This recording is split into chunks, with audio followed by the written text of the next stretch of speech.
അതിമനോഹരമാണ് ഇവിടം. ഇതൊരു മനോഹരമായ ഗ്രാമം എന്നതിലുപരി ഈ ഗ്രാമം ലോക പ്രശസ്തമാണ്. കന്യാകുമാരി ജില്ലയിലെ മുപ്പന്തൽ എന്ന ഗ്രാമം. നെതർലാൻഡ്സ് എന്ന രാജ്യത്തെക്കുറിച്ച് നാം കേട്ടിട്ടുണ്ട്. കാറ്റാടി പാടങ്ങൾക്കും കാറ്റാടിയിലൂടെയുള്ള വൈദ്യുതോൽപാദനത്തിനും പ്രശസ്തമാണ് യൂറോപ്പിലെ നെതർലാൻഡ്സ്. കാറ്റാടി പാടങ്ങളിൽ നിന്ന് വൈദ്യുതി ഉൽപ്പാദിപ്പിക്കുന്നതിൽ ലോകത്ത് 4ാം സ്ഥാനമാണ് മുപ്പന്തലിനുള്ളത്. ലോകത്ത് കാറ്റാടി പാടങ്ങളിൽ നിന്ന് ഏറ്റവും കൂടുതൽ വൈദ്യുതി ഉൽപ്പാദിപ്പിക്കുന്നത് ചൈനയിലാണ്. ചൈനയിലെ ഗാൻസു കാറ്റാടി പാടങ്ങളാണ് ഏറ്റവും കൂടുതൽ വൈദ്യുതി ഉൽപ്പാദിപ്പിക്കുന്നത്. അതുപോലെ മറ്റൊന്ന് കാലിഫോർണിയയിലുള്ള ആൽട്ടയാണ്.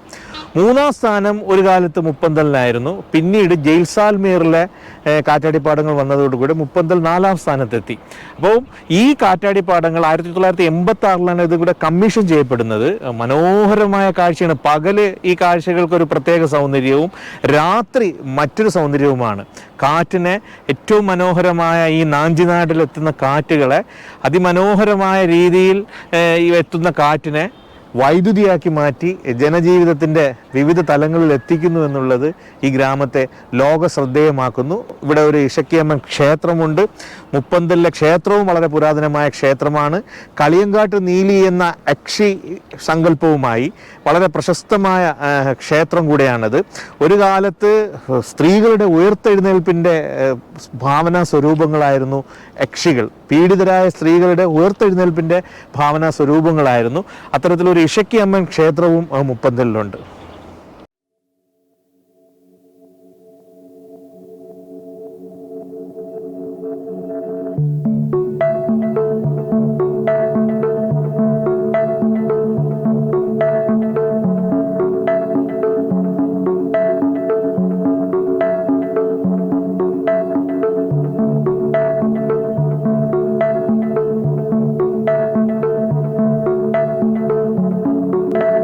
കന്യാകുമാരി ജില്ലയിലെ പ്രകൃതി സൗന്ദര്യത്താൽ അനുഗ്രഹീതമായ ഒരു പ്രദേശമാണ് ആരൽവായ്മൊഴി.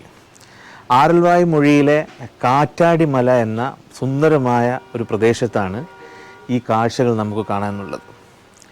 ഇവിടെ ഈ സ്ഥലത്തിനൊരു പ്രത്യേകതയുണ്ട്. ചെറിയ ചെറിയ ചെറിയ ചാപ്പൽസുകൾ ഇവിടെയുണ്ട്. ദേവസഹായം പിള്ള മൗണ്ട് എന്നും കൂടിയാണ് ഇത് അറിയപ്പെടുന്നത്. കാറ്റാടി മലയിൽ തന്നെ ദേവസഹായം പിള്ള മൗണ്ട് എന്നാണ് അറിയപ്പെടുന്നത്. യഥാർത്ഥത്തിൽ അദ്ദേഹത്തിൻ്റെ പേര് ലാസർ എന്നായിരുന്നു. ഏതു മതത്തിൽ വിശ്വസിക്കാനും ഏതു മതത്തെ പ്രബോധനം ചെയ്യാനുമുള്ള സ്വാതന്ത്ര്യം ഇന്ത്യൻ ഭരണഘടന അനുവദിച്ചിട്ടുള്ളതാണ്.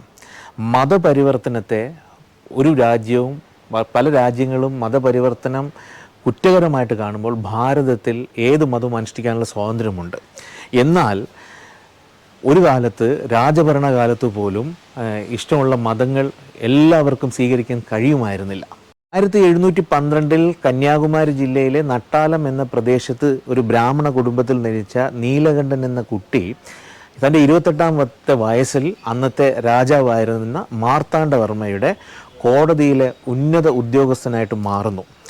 പിന്നീട് നടന്ന കുളച്ചൽ യുദ്ധത്തിൽ പിടിക്കപ്പെട്ട അന്ന് ബെൽജിയത്തിൽ നിന്നെത്തിയ സൈന്യാധിപനായിരുന്ന ഡിലനോയുമായിട്ട് ജയിലിൽ പാർപ്പിച്ചിരുന്ന ഡിലനോയുമായിട്ട് അന്ന് നീലകണ്ഠപിള്ള വളരെ ആത്മബന്ധം സ്ഥാപിക്കുന്നു. നിരന്തരമായ അവർക്കിടയിലെ സംഭാഷണങ്ങളെ തുടർന്ന് അദ്ദേഹം ക്രിസ്തുമതം സ്വീകരിക്കാൻ സന്നദ്ധനാകുന്നു. 4 വർഷത്തിന് ശേഷം അദ്ദേഹം ക്രിസ്തുമതം സ്വീകരിക്കുന്നു. ക്രിസ്തുമതം സ്വീകരിച്ചതിൻ്റെ പേരിൽ പിന്നീട് നിരന്തരം ഭരണകൂട പീഡനത്തിനിരയാകുന്നുണ്ട് അദ്ദേഹത്തെ 3 വർഷം കള്ളക്കേസിൽ കൊടുക്കി ജയിലിലിട്ടു. പിന്നീട് അദ്ദേഹത്തെ പോത്തിൻ പുറത്ത് കയറ്റി ആരവാൽമൊഴി ചുരത്തിലെത്തിച്ചു. ഇവിടുത്തെ ജയിലിൽ 3 വർഷം അദ്ദേഹത്തിന് ഇട്ട് പീഡിപ്പിച്ചിരുന്നു. തുടർന്ന് ഈ കാറ്റാടിമലയിൽ കൊണ്ടുവന്ന് വെടിവെച്ച് കൊല്ലപ്പെട്ട സ്ഥലം, അദ്ദേഹത്തെ ഇവിടെ നിന്ന് വെടിവെച്ച് കൊല്ലുന്നതും ഒരു അഭിപ്രായമുണ്ട്, അദ്ദേഹത്തെ ചുട്ടുകൊല്ലുകയായിരുന്നെന്നും ഒരു അഭിപ്രായമുണ്ട്. 39ാം വയസ്സിലാണ് അദ്ദേഹം ലാസർ എന്ന പേര് സ്വീകരിച്ച ദേവസഹായം പിള്ള ഈ ലോകത്തോട് വിട പറയുന്നത്. പിന്നീട് സംഭവിച്ചത് കത്തോലിക്ക സഭ അദ്ദേഹത്തിനെ വിശുദ്ധനായിട്ട് ഈയിടെ 2022 അദ്ദേഹത്തെ പ്രഖ്യാപിച്ചു. 2022 വത്തിക്കാനിൽ വെച്ച് മാർപ്പാപ്പ ദൈവസഹായത്തെ വിശുദ്ധനായി പ്രഖ്യാപിക്കുമ്പോൾ ഏത് മതവും സ്വീകരിക്കാനുള്ള സ്വാതന്ത്ര്യത്തിനുള്ള ഒരു പ്രഖ്യാപനം കൂടിയായിരുന്നു അത്. ഈ അൽമായ വിശ്വാസികളിലെ ആദ്യ വിശുദ്ധനാണ് ദേവസഹായം പിള്ള. ലത്തീൻ കത്തോലിക്ക വിശ്വാസികളിലെ ആദ്യ വിശുദ്ധനും കൂടെയാണ് ഈ ദൈവസഹായം പിള്ള. അദ്ദേഹത്തെ അടക്കം ചെയ്തിരിക്കുന്നത് കോട്ടാർ സെന്റ് സ്റ്റീഫൻസ് പള്ളിയിലാണ്. അതുപോലെ തന്നെ അദ്ദേഹവുമായി ബന്ധപ്പെട്ട നിരവധി പ്രദേശങ്ങൾ നാഞ്ചിനാടിൻ്റെ ഈ ഭാഗങ്ങളിൽ നമുക്ക് കാണാൻ കഴിയും.